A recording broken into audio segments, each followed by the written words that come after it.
Hi, my name's Dean, owner of DCC Construction. We're doing a front patio and a driveway, walkways, and we're using the Tomahawk Plate Compactor right now, and it's doing a really good job. We use this compactor 3 times a week. Typically, we've used it for the past 3 years and had not a single issue with it, actually. We use the TC80 all the time, like it's daily on all of our trucks.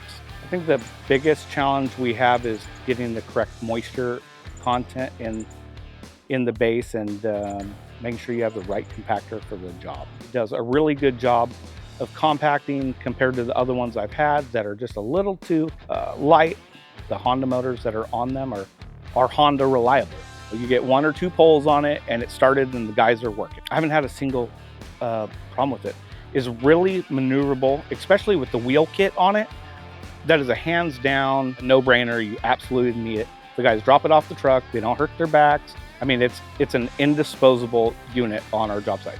Any service issues I've had, I've called customer service, and getting parts for it's really easy.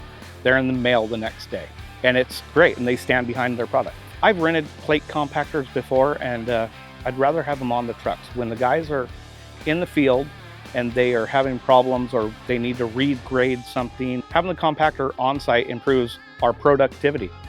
I would recommend the plate compactor for anyone doing pavers, anyone doing subgrade. The way they're built, they're unstoppable. Choose Tomahawk compactors to do it the first time, the right time. It saves us time and money.